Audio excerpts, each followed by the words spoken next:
Boa tarde e um feliz ano novo para você que acompanha o Lei em Campus, programa de discussão dos mais variados assuntos dentro do mundo do direito esportivo, voltado no público estudantil e acadêmico da matéria aqui dentro do canal do Lei em Campo. Hoje é o nosso primeiro programa do ano, depois de um bem aproveitado recesso, né, pessoal? Meu nome é Gustavo Góes, eu sou representante do Grupo de Estudo de Direito Esportivo da Faculdade de Direito da USP. Tenho aqui comigo meu amigo Pedro Botelho, da PUC Minas. Boa tarde, Pedro. Feliz ano novo. E aí, Gustavo, Guilherme, tudo bem? Feliz ano novo para vocês, para o nosso convidado que já se apresenta aí, para todos nossos espectadores aqui do Lei em Campus. É uma alegria muito grande estar com vocês em 2021. Que seja um ano melhor para a gente, né? Em termos de saúde. Enfim, vamos para mais uma. Com certeza. E acompanhando aqui a gente também o Guilherme Salles, da Faculdade 2 de Julho. Fala, Guilherme, tudo bem? Feliz ano novo. E aí, Gustavo. E aí, Pedro. Feliz ano novo para vocês. Feliz ano novo para o telespectador do Lei em Campus. Vamos para mais um ano. Vamos para mais uma batalha. Maravilha. Antes de apresentar nosso convidado de um tema aqui que eu tenho certeza que vai trazer muita discussão, eu preciso informar vocês que nos acompanham que o Lei em Campus se propõe a ser um espaço plural para discussão de participantes do mundo acadêmico, do mundo estudantil. Então você que nos acompanha e é estudante do curso de Direito, pode mandar um e-mail para leiemcampus@gmail.com e mostrar seu interesse em participar de um programa, fazer um comentário, sugerir um tema, ou até mandar perguntas sobre temas passados. A gente vai ter sempre muito prazer em conversar com vocês, em dialogar com vocês, essa é a proposta do nosso programa aqui. Então, para começar o ano de 2021 aqui, a gente trouxe um convidado para falar de um assunto que vai render muita discussão. Tenho certeza até a concretização ou não da ocorrência do evento, certo, pessoal? A gente vai falar das Olimpíadas de Tóquio de 2021, que devia ser 2020, né? Agora 2021. E para isso a gente trouxe o Guilherme Campos de Moraes aqui para bater um papo com a gente. Guilherme, seja muito bem-vindo e muito obrigado por aceitar a participação aqui. Já queria pedir para você se apresentar, para você falar um pouquinho da sua trajetória. Então, obrigado de novo, Guilherme. O espaço é seu aí. Fala, Gustavo. Primeiramente, muito obrigado pelo convite, estendendo também ao Guilherme e ao Pedro, primeira vez aí que nós nos encontramos. Fico muito feliz de poder participar. Esse projeto muito bacana que eu acompanho desde o início lá na primeira live com o professor Vladimir. Aproveitando também um feliz ano novo para todos nós, né, que estamos participando, quem está nos ouvindo em casa. Espero aí que a gente possa bater um papo bem leve, bem bacana aí nessa gravação. Me apresentando rapidamente, eu tenho aí um passado e um presente bastante ligado ao movimento olímpico. Em 2016, eu integrei o corpo jurídico do Comitê Olímpico Brasileiro, principalmente para tratar de questões relacionadas a direito desportivo, e mais à frente, como a sede de acontecimentos, comecei a tratar também com relação a questões de governança no esporte. Tive a felicidade de ser nomeado Young Leader, né, o jovem líder, pelo Comitê Olímpico Internacional. É um programa aí que se encerrou ano passado, pelo menos minha participação, mas agora outros terão a oportunidade de fazer parte do programa. Mas, além disso, eu acho que tudo começou, como vocês vêm tratando aqui, dentro da universidade, né? Eu sempre estive muito relacionado ao esporte, tentei me tornar jogador profissional, mas me faltou qualidade, e logo depois fui para a universidade, me envolvi com atlética, né? Até em alguns momentos a gente dizia que eu fazia mais atlética do que propriamente o direito. Mantive um blog por um certo tempo, Sociologia do Esporte, participei lá atrás, em 2014, da inauguração da Sociedade Brasileira de Esportivo, que tem essa intenção de congregar os grupos de estudos, né? Os ambientes de investigação do direito desportivo, e tive a felicidade também de fundar o grupo de estudo de direito esportivo da Unesp, ainda em 2014 para 2015, na verdade, dar os devidos créditos.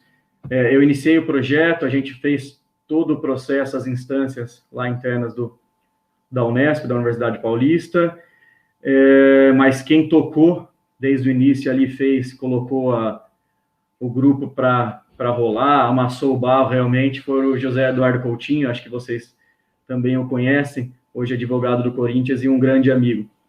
Então, basicamente, é isso. Acho que a gente pode tocar a partir de agora, né? Maravilha, Guilherme. Muito obrigado. Um abraço pro pessoal do GDID lá, inclusive, né? A gente está devendo a participação deles aqui. né? Mas tocar no assunto principal, então, né? Acho que coube a mim começar aqui, então eu vou fazer a pergunta que todo mundo quer saber. O adiamento das Olimpíadas 2020 para 2021, as consequências, a gente sabe de todas essas questões econômicas que estão permeando, assim, todo o valor perdido de investimento e etc. Mas num campo jurídico, num campo de análise aqui da nossa matéria de estudo, quais são as consequências desse adiamento e como que a gente vai lidar com essa novidade, né, de um adiamento de Olimpíada, possibilidade fala-se de cancelamento também, de pesquisas com o público japonês, por exemplo. Como é que está sendo tratado esse assunto internamente? Gustavo, é um tema que não é simples, nem pela perspectiva da gestão, muito menos pela perspectiva do direito. As Olimpíadas nunca foram adiadas, né? Como vocês já estão bastante cientes. Ela foi cancelada por 3 vezes, lá em 1916, depois em 1940 e 44, todos por motivos de guerra. E a gente está passando aí por uma pandemia, acho que nunca antes vista na história, e é um fator determinante para a não realização, pelo menos no ano passado, dos Jogos. Se a gente for tratar diretamente do conceito de Olimpíadas, a gente trazer lá na Carta Olímpica, talvez tecnicamente esses jogos não poderiam ser adiados, porque o conceito de Olimpíadas é um período de 4 anos, que se inicia após a realização de uns Jogos Olímpicos. Então, o que são os Jogos Olímpicos? Os Jogos Olímpicos é a celebração de um período de 4 anos, previsto lá na Carta Olímpica. Então, podemos dizer que nas Olimpíadas que duraram, na Olimpíada, no caso, que durou de 2017 a 2020, não houve nenhum Jogos Olímpicos. O que vai acontecer, talvez uma aberração técnica jurídica, é que dentro de uma Olimpíada nós teremos 2 celebrações de Jogos Olímpicos. Esse tema acho que foi pouco, apesar de tecnicamente não poder haver essa realização dos Jogos, eu acho que outros fatores econômicos, políticos e sociais influenciaram muito mais na decisão do adiamento. Na minha opinião acertada, muito se discutiu de que o COI demorou para tomar a decisão, mas ainda era uma situação muito nova, como você bem disse, Gustavo, envolvem valores estratosféricos, né? A realização de uns jogos, como a gente bem viu aqui nos Jogos de 2016. O comitê organizador e o COI, eles dizem que a decisão de adiar ou não vai ficar para depois de março, e eles estão dando o prazo final de maio para tomar essa decisão, uma decisão que não é fácil. Dizem ter 3 caminhos, né? A realização dos Jogos, o adiamento dos Jogos novamente, ou até mesmo o cancelamento. Você bem citou de algumas pesquisas que têm sido realizadas no Japão. A última pesquisa, eles disseram que acho que 35%, na pesquisa foi os dados da pesquisa, 35% da população japonesa afirma que não deveria ter os Jogos Olímpicos, 45% afirma que os Jogos deveriam ser adiados novamente, e o próprio Tóquio, a cidade de Tóquio, Saitama, que vai receber jogos também do futebol, foi decretado estado de emergência nessa última semana. Os números só aumentam e aumentam diariamente. Então, pelo menos juridicamente, vai ser uma decisão muito difícil. Talvez um adiamento, um cancelamento dos jogos eu acho muito difícil. O próprio COI afirma que não haverá um cancelamento, por todos os motivos envolvidos. Dizem que o adiamento dos jogos aumentou o orçamento estipulado em 3 bilhões de dólares, são valores muito grandes, despendidos, recursos humanos também despendidos com relação a isso. Mas vamos, como bem disse, né, vamos ver as cenas dos próximos capítulos. Se eles não conseguem prever, muito menos nós. E tem a questão de realização de jogos atrás de jogos, por exemplo, a gente teve o Campeonato Brasileiro, a NBA, a bolha da NBA, agora o Mundial de Handball acontecerá agora no masculino também. Eu acho que talvez até por uma questão de orgulho, eu não sei se o COI colocará um atestado que ele não realizou os jogos, apesar de todos os riscos envolvidos, né? Muito obrigado, Guilherme. Vamos passar a bola para o nosso outro Guilherme da live aqui. Guilherme, fica à vontade aí. Valeu, Gustavo. Sim, recentemente a gente teve a decisão da Corte Arbitral, né, que ela decidiu punir a Rússia, proibindo a sua participação tanto nas Olimpíadas como na Copa do Mundo. Porém, os atletas russos vão poder participar, né, caso eles não seja confirmado que eles não estejam envolvidos naqueles escândalos de doping e tudo. A minha pergunta é o seguinte: essa decisão de punir apenas o país, Rússia, e não punir os atletas, não acaba se tornando até uma decisão simbólica, não? Porque, de fato, os atletas russos vão estar participando das Olimpíadas, apenas não vão estar representando o seu país, né? Eu queria saber disso aí. Olha, Guilherme, é uma discussão bastante interessante, porque no doping existe o que é chamado de responsabilidade objetiva. Então, o atleta ele é pego e depois ele tem que comprovar sua culpa ou ausência de culpa e dolo ou em qualquer violação de caso de doping, né? Mesmo portar ou utilizar qualquer substância, enfim, aquela lista de violações ao Código Mundial Antidopagem. A maior discussão se deu em relação aos outros países que pressionam, principalmente a WADA, a Organização Mundial Antidoping, e o Comitê Olímpico Internacional, para que tomasse alguma medida. E quando entramos nos Jogos Olímpicos, o tamanho de relevância de identidade nacional, o soft power envolvido,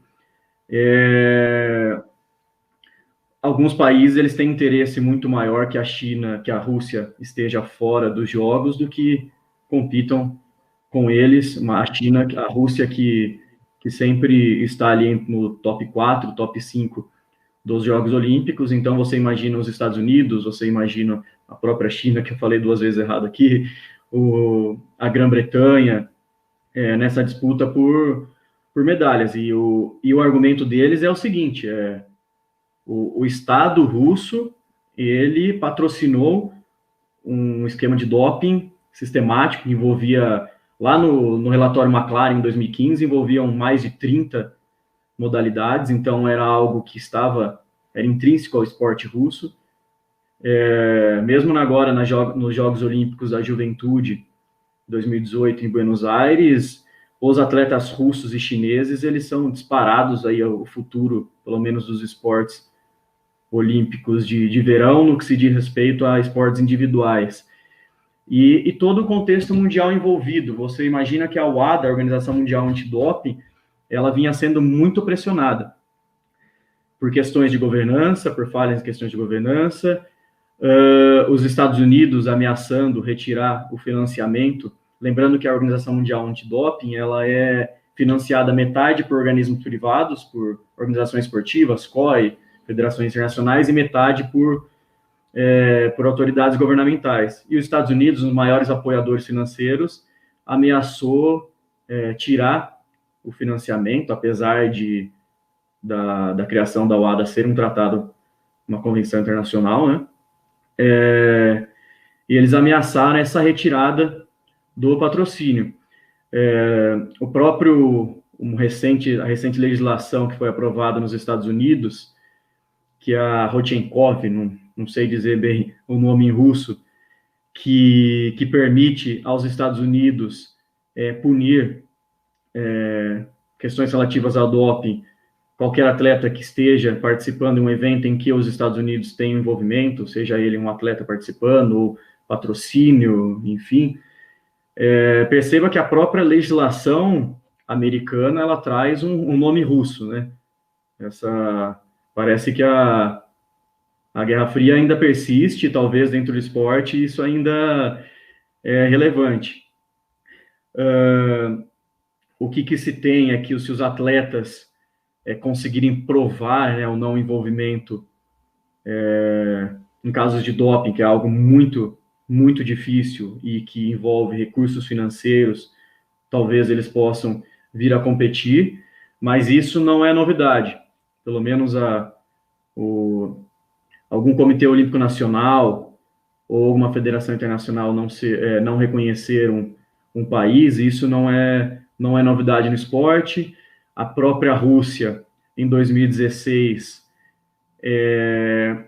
ela foi punida pouco antes dos Jogos Olímpicos do Rio 2016, mas o COI deixou a cargo das federações internacionais permitirem ou não a participação de atletas russos, mesmo que comprovados competir sob a bandeira russa, mesmo comprovados que não participaram em nenhum caso envolvendo doping. Acho que a Federação Internacional de Remo e de Atletismo, eles não permitiram essa participação, foram exceções. Mas em 2018, em Pyeongchang, que é os Jogos Olímpicos de Inverno, a Rússia já não participou sob a sua bandeira, os atletas russos não participaram sob a bandeira russa. Em 2016 também teve o caso do Kuwait, que no Brasil não pôde participar sob a bandeira do seu Comitê Olímpico Nacional. Tivemos o time olímpico de refugiados que participaram sob a bandeira do COI, e o próprio Comitê Olímpico Brasileiro, não sei se recordam, foram suspensos pelo Comitê Olímpico Internacional no final de 2017. Para mim é um caso que me marca muito, que foi, acho que talvez o trabalho que eu mais tenho orgulho de ter participado na reformulação da estrutura de governança dentro do Comitê Olímpico, final de 2017 e 2018, e uma das sanções que o Comitê Olímpico Internacional aplicou sobre o COB é que, se não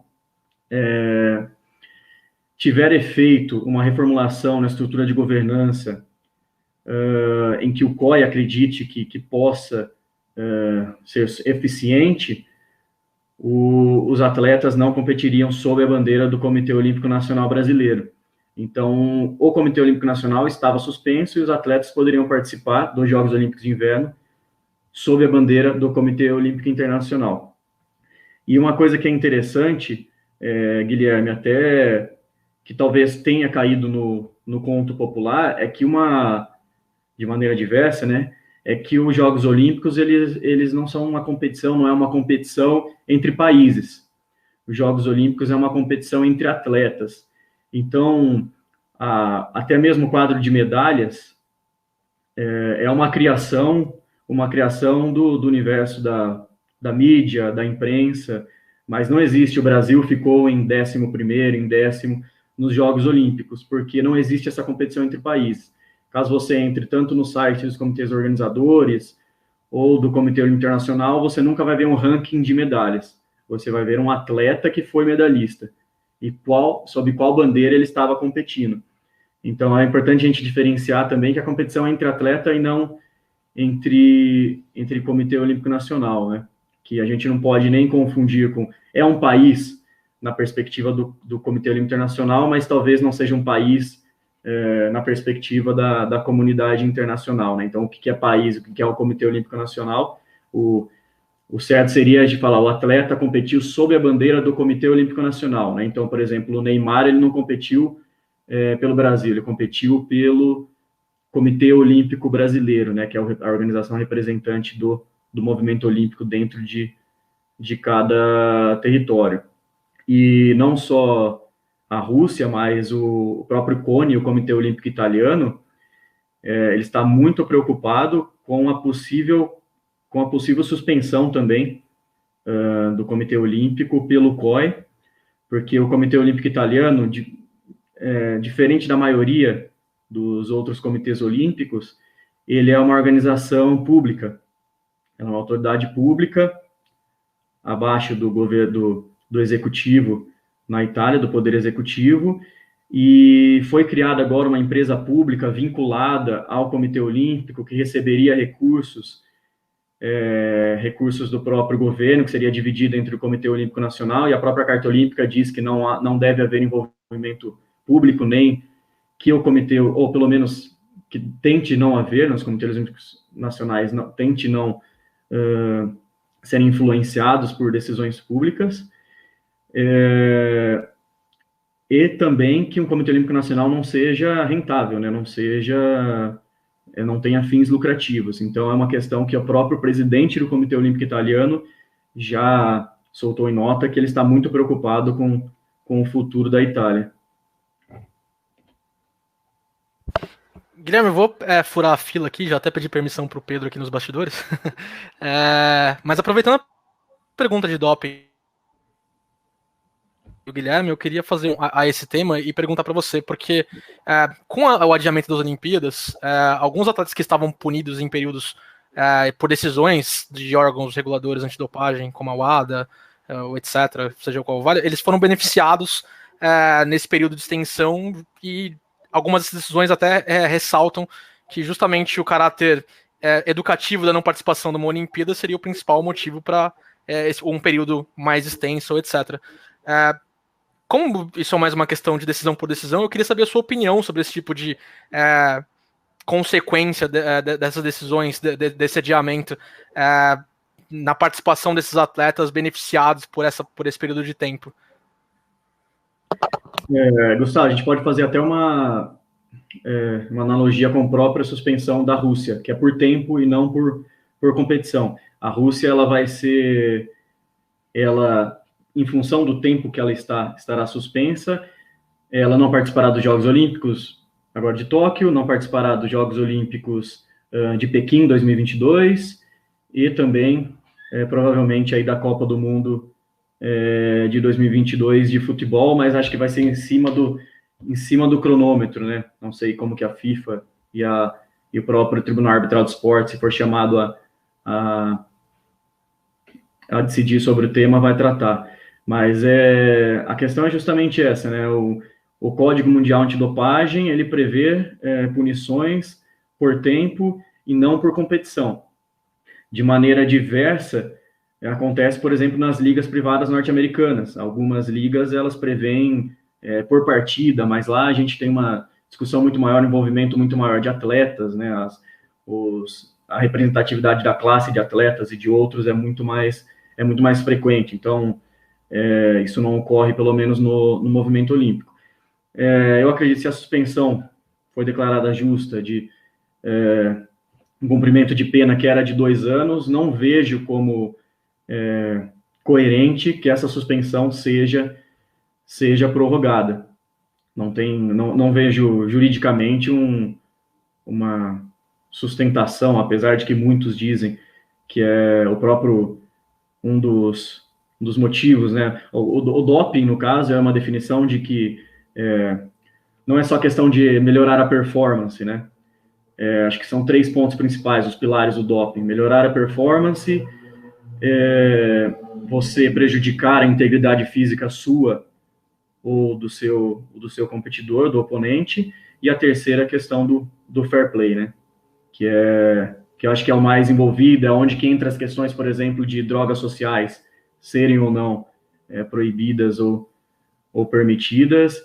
É uma pena, porque agora a Rafaela Silva, também, que é uma das grandes atletas, a gente até pensava que ela poderia competir, né, talvez por uma decisão do Tribunal Arbitral de Esportes, mas a Bia Haddad do tênis, ela vai conseguir competir.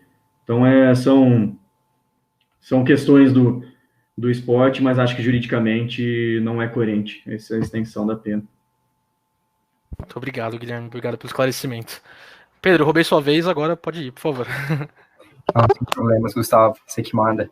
Então, Guilherme, para além da pandemia provocada pelo Covid-19 no ano passado, um acontecimento, ou melhor, alguns acontecimentos que marcaram o ano de 2020 foram, sem sombra de dúvidas, as manifestações políticas dos atletas ao decorrer do ano. A gente teve, com grande notoriedade, as manifestações públicas de atletas norte-americanos após o assassinato do George Floyd, inclusive com a própria NBA encampando, abraçando a campanha do Black Lives Matter, outras manifestações políticas por parte dos atletas contra a administração do Donald Trump. Aqui no Brasil, a gente teve o caso da Carol Solberg, que também gritou fora Bolsonaro após uma partida de um torneio de vôlei de praia. Mas a gente sabe que nas Olimpíadas esse espaço para manifestação é muito reduzido, em razão da regra 50 da Carta Olímpica.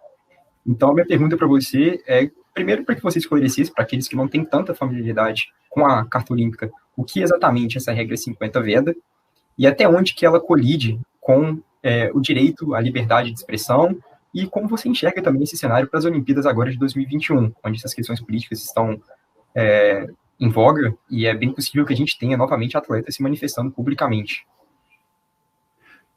Perfeito, Pedro.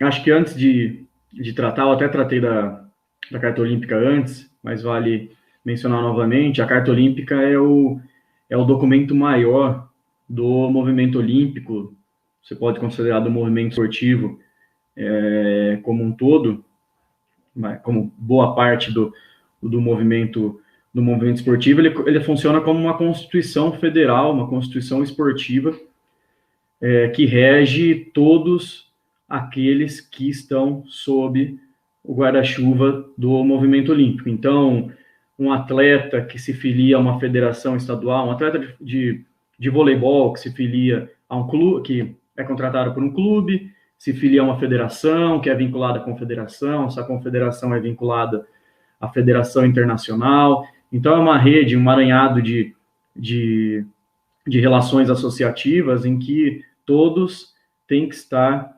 cientes de que estarão debaixo do guarda-chuva e dos regulamentos, dos regimentos do esporte ou da própria Carta Olímpica. O que diz a regra 50 da Carta Olímpica? A Carta Olímpica, ela veda na sua regra 50 todo tipo de propaganda política, religiosa ou racial, em quaisquer locais públicos, instalações ou outras áreas. O motivo, eu acredito que tenha muito a ver com a proteção da marca, da propriedade olímpica, ver os Jogos Olímpicos envolvidos com questões que podem causar desvalorização da marca, uma discussão política, enfim, uma discussão que os Jogos Olímpicos, o COI, o Comitê Olímpico Internacional, sempre disse que o esporte deveria estar deslocado de qualquer manifestação política ou social, mas todos nós sabemos que qualquer ato é político, o esporte, a prática do esporte é um ato político, a atuação do Comitê Olímpico Internacional é um ato político, até se a gente for trazer aqui o 1984 do George Orwell, até amar, quando é proibido, é um ato político. Então, é como se a regra 50 fosse inconstitucional, se a gente tratasse a Carta Olímpica como uma Constituição. E proteger direitos humanos é da natureza do esporte, ele deve integrar e não excluir. O próprio objetivo do Comitê Olímpico Internacional é construir um mundo melhor através do esporte, mas ele tem seus interesses econômicos, é claro.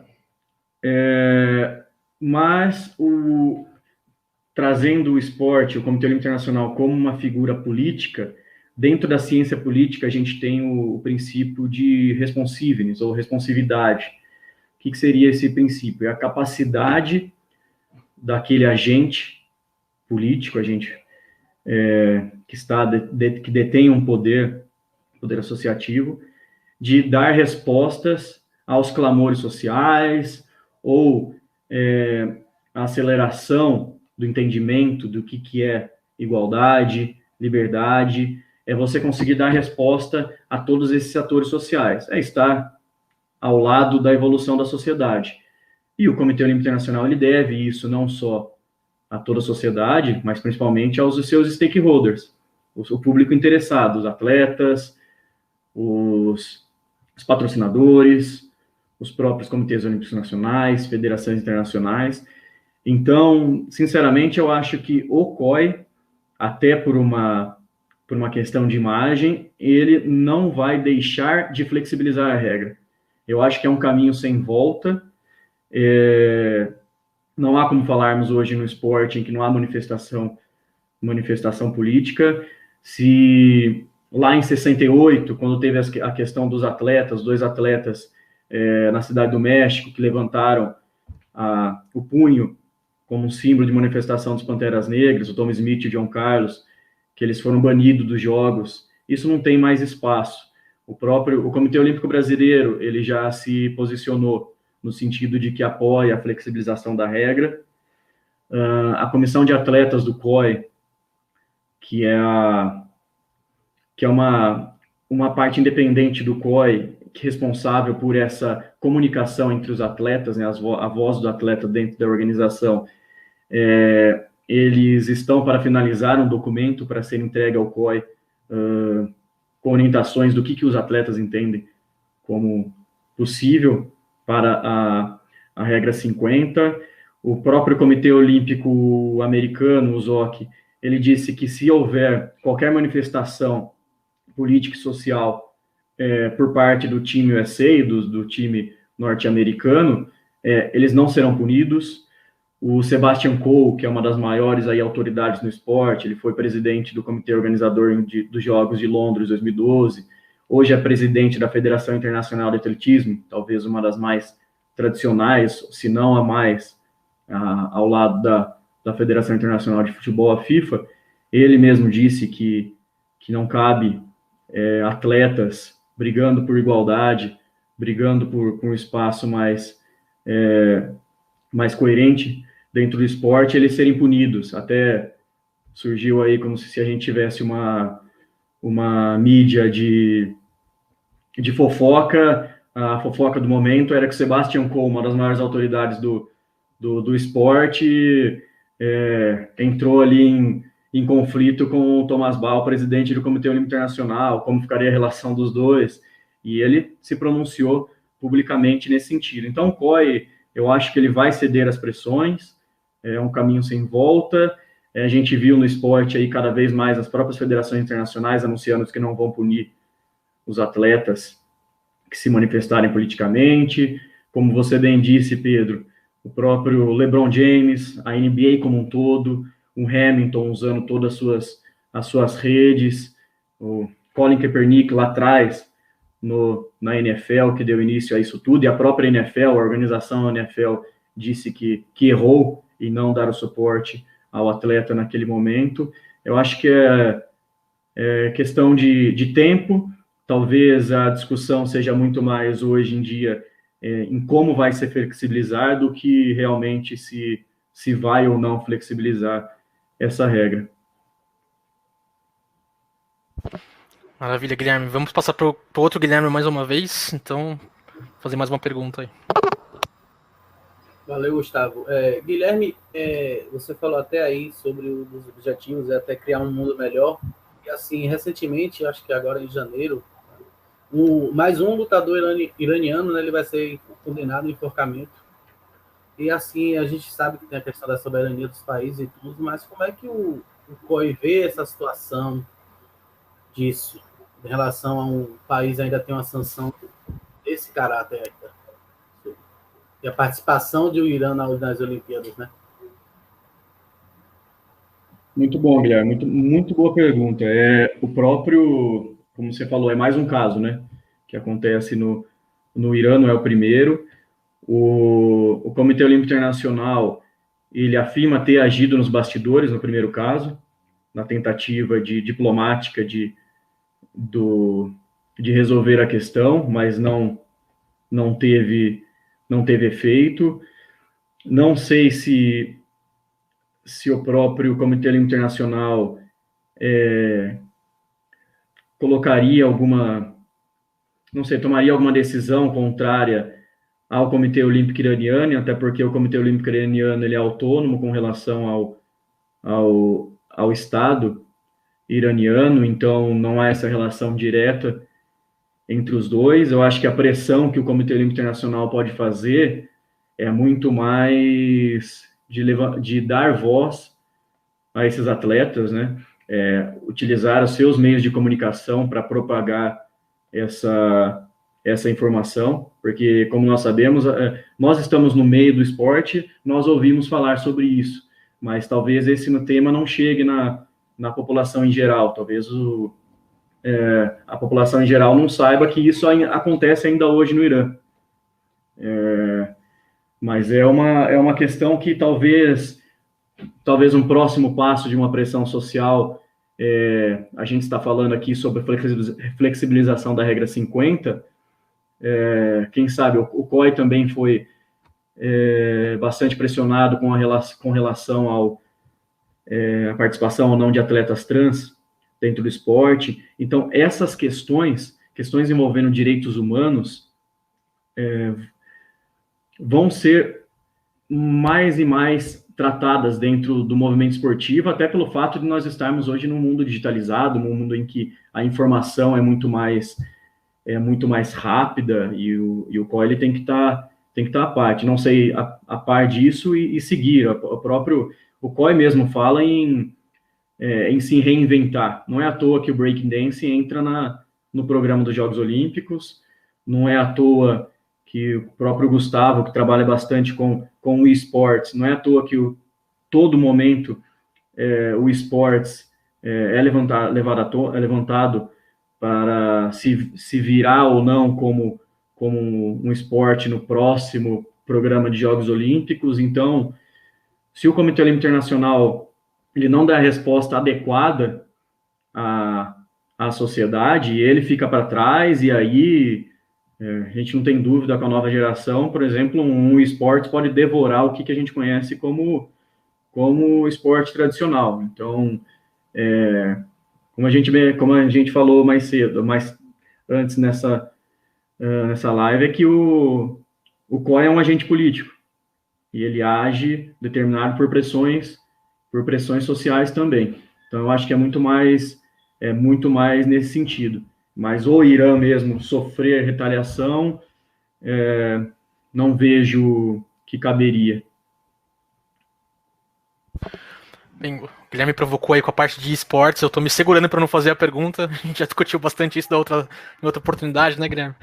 Mas, para encerrar então aqui a última provocação da noite, a gente falou de relaxamento, de flexibilização de regras, do COI como agente político, e outra coisa que eu vejo uma discussão crescente nos últimos anos, principalmente nos últimos 2 anos, acho que 2019 e um pouco do pico de 2020, foi a flexibilização da regra 40 da Carta Olímpica também, na questão de manifestações comerciais a respeito dos jogadores, né, na proibição de 10 dias antes da Olimpíada, dos Jogos Olímpicos, durante todo o período dos Jogos Olímpicos e por 3 dias depois. Eu vi declarações de que o COB não pretende flexibilizar um pouco a questão de eventuais sanções com essa regra. O comitê australiano também viu declarações similares, o comitê americano fez o mesmo tipo de manifestação para os seus atletas. Eu queria saber a sua opinião, Guilherme, porque a gente realmente vive, como você disse agora há pouco, num mundo muito de comunicações muito rápidas, comunicações muito digitalizadas também, etc. E a questão de valores econômicos, questões de patrocínios, questões da comunicação com o público de uma forma personalizada, uma marca, também me parece cada vez mais importante no mundo do esporte. Eu queria saber a sua opinião sobre esse ponto também. Boa, Gustavo, boa discussão também. Lá no corpo jurídico do COB, a gente tem um advogado que ele trata não só dessas questões, mas ele é bastante especialista nessa área de propriedade intelectual. O que há no movimento olímpico dentro dos Jogos Olímpicos, por exemplo, diferentemente do que há numa Copa do Mundo.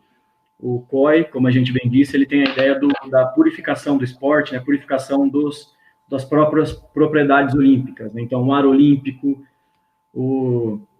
a tocha olímpica, o hino olímpico, são marcas registradas e protegidas, inclusive, por tratado. O Tratado de Nairobi, ele trata sobre essas questões, propriedades dos Jogos Olímpicos, Comitê Olímpico Internacional, devem ser protegidas por cada Comitê Olímpico Nacional dentro do seu território. Então, para você ter uma ideia, o Comitê Olímpico Brasileiro, além do advogado que é especialista nessa área, a gente contrata um escritório de propriedade intelectual para fazer o mapeamento de possíveis violações de propriedades olímpicas dentro do território nacional. Então, por exemplo, uma camiseta que vocês veem no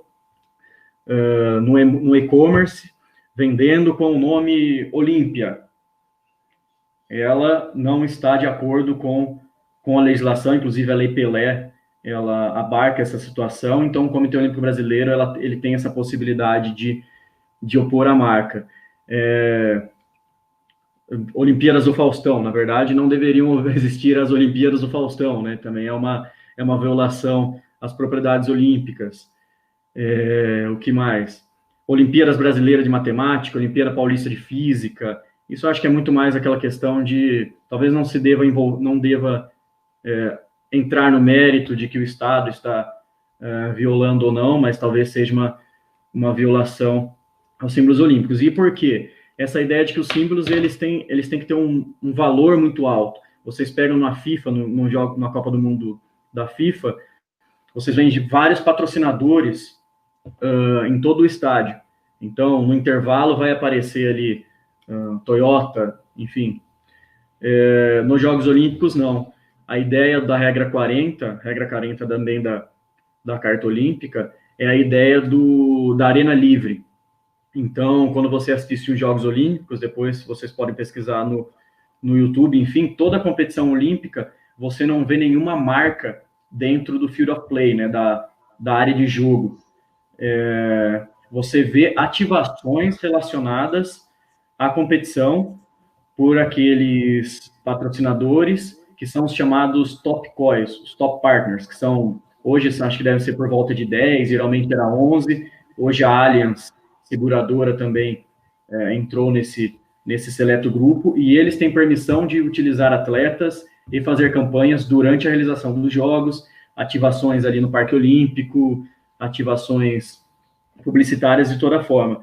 O Michael Phelps, acho que em 2012, teve uma questão que foi bastante polêmica. Ele fez uma propaganda da marca, uma campanha publicitária da Louis Vuitton, da marca de luxo, em que ele só estava deitado numa banheira com uma bolsa jogada da Louis Vuitton do lado. Você relacionar a imagem do atleta durante um período dos jogos de uma marca que não é vinculada a um parceiro COI é uma violação às regras de própria elegibilidade dos jogos. Então, o atleta poderia, inclusive, ser banido dos Jogos Olímpicos por causa desse patrocínio, né? O que a gente fala de ambush marketing, ou o marketing de emboscada, né? Utilizar do momento, utilizar daquele evento para se promover. A própria Copa do Mundo da FIFA teve um caso bastante engraçado, que era de uma empresa de aviação, que eles fizeram uma propaganda: venham para os jogos, o esporte mais importante do mundo, os jogos mais importantes do esporte mais importante do mundo, alguma coisa assim. E eles foram proibidos de fazer essa propaganda, porque ele utilizava a marca aviação, a empresa, a companhia aérea, utilizava a marca dela para se promover sem estar relacionado com os jogos. Com esse banimento, o que eles fizeram? Eles fizeram outra propaganda. Venham para a África, no evento que vocês sabem qual. Eles fizeram um malabarismo ali jurídico e conseguiram fazer a propaganda da mesma forma. Talvez funcionou ainda melhor, né? Porque eles ganharam projeção com essa proibição. O que acontecia nessa regra 40? A regra 40, antes, ela era uma determinação imposta pelo Comitê Olímpico Internacional. Então, existia o período de tantos dias antes até tantos dias depois dos Jogos. Inclusive, se a campanha publicitária não estava acontecendo a um período de tempo mais longo, ela não poderia acontecer, por exemplo, 1 ou 2 meses antes dos Jogos Olímpicos. Uma publicação no Twitter, por exemplo, o Bradesco, que patrocina, aqui eu estou apenas para a gente, não que seja, mas o Bradesco patrocina, por exemplo, o Hugo Calderano, mesatenista. O Bradesco, se ele não é associado aos Jogos Olímpicos, ele não pode colocar lá no Twitter, Hugo Calderano, vamos ser campeões, hoje é dia de vitória, aí hashtag Tóquio 2021, isso não é permitido. Então, o que acontecia? Havia essa imposição, os próprios atletas eram prejudicados por isso, porque deixavam de ter uma fonte de receita atrelada aos jogos, e então o Comitê Olímpico Internacional ele trouxe para os comitês olímpicos nacionais a possibilidade de flexibilizar, de tratar sobre esse tema internamente. Então, já houve uma flexibilização para os Jogos de Tóquio. Essa flexibilização, ela é redigida pelo Comitê Olímpico Nacional, mas ela se submete ao Conselho Executivo do COI também, então o COI dá a palavra final, mas cada vez mais essa regra vai ser flexibilizada até por aquela questão que a gente falou, por mais participação dos atletas no processo decisório. Aquele déficit democrático que existia vem aos poucos caindo, os atletas têm mais participação, os atletas são mais ouvidos, então não fica aquela figura do Comitê Olímpico Internacional como um agente imponente, sacrossanto, de que pode decidir a tudo a seu bem prazer. Maravilha, Guilherme. Muito obrigado pelo esclarecimento. E acho que com isso a gente pode encerrar, né, o programa de hoje. Desde já, agradecer mais uma vez, Guilherme, por topar aqui, participar com a gente, por abrir esse nosso ano 2021, o ano que a gente está muito empolgado pelo acontecimento dos Jogos Olímpicos, mas com certeza com muita discussão aí, então não foi por acaso o convite para participação e o primeiro tema do ano. Então, mais uma vez, agradecer a participação aí, se você quiser dar algum encerramento, falar alguma palavra, fique à vontade. Pessoal, obrigado mais uma vez, Guilherme, Pedro, por estar aí com você. Espero que a gente esteja juntos mais e mais. É muito bacana ver esse espaço de discussão, de investigação dentro de universidades. É ali onde que a produção acadêmica, é ali de onde vão sair os novos profissionais. O próprio... Eu estava ouvindo agora um podcast, até bacana, acho que até para indicação, chama Em Jogo. Pelo menos de gestão esportiva, eu acho que é o podcast mais bacana aí que eu tenho acompanhado. E o Tadeu, que é um professor da universidade, acho que em São Petersburgo, na Rússia, é um brasileiro, ele trabalha com economia de esporte, ele fala do pessoal que está começando, que está na universidade, como que eu faço para estar envolvido no ambiente esportivo, talvez para fazer um estágio em uma organização esportiva. Ele fala, os alunos também eles têm que se propor a mostrar ao clube que ele pode ser um recurso ao clube, um ativo para o clube. Ele propor alguma discussão, ele propor alguma pesquisa, que o clube talvez ali dentro do seu corpo administrativo ele não tem condição, não tem recursos humanos para fazer, e talvez você seja do seu interesse dentro de uma investigação científica e do clube uma parceria. E isso na economia do esporte. E você olha para o direito desportivo, está muito mais à frente. Grupo de estudos que pipocam a todo momento em todas as universidades. A iniciativa do Lei Campus, vinculada ao Lei Campus, que você dar visibilidade a toda essa discussão. Eu vejo que o direito esportivo, graças a também a gente falando aqui de Jogos Olímpicos, enfim, eu também sou fruto de um período de muitos anos de jogos no Brasil. Eu sei que o meu envolvimento com esporte está intrinsecamente relacionado, ainda que inconscientemente, à realização do PAN 2007, à realização da Copa do Mundo, à realização dos Jogos Olímpicos 2016, da minha tentativa frustrada de virar jogador, de boleiro frustrado. Então, tudo isso acaba levando o interesse da população. Vocês imaginam quando, por exemplo, se os Jogos Olímpicos agora são cancelados? Qual que é o impacto que isso causa na nova geração de atletas?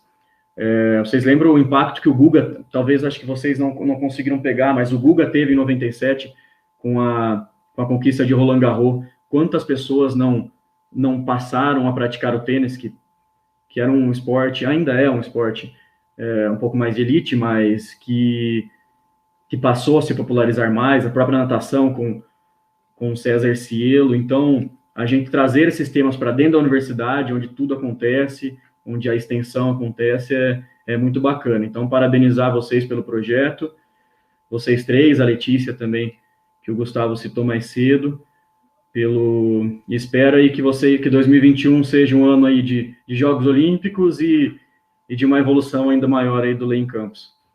Valeu, pessoal. Mais uma vez, eu agradeço pelo convite aí. Muito obrigado, Guilherme. Obrigado. Certeza que eu falo pelo Pedro e pelo Guilherme aqui também, pela Letícia, que não pôde participar hoje, da importância da participação e importância da discussão do tema. Bem, gente, por hoje é isso. O Lei em Campus volta na semana que vem com mais um programa. Espero que vocês tenham curtido aí também, que tenha sido proveitoso para vocês. A gente despede por aqui. Falou, até semana que vem. Tchau, tchau.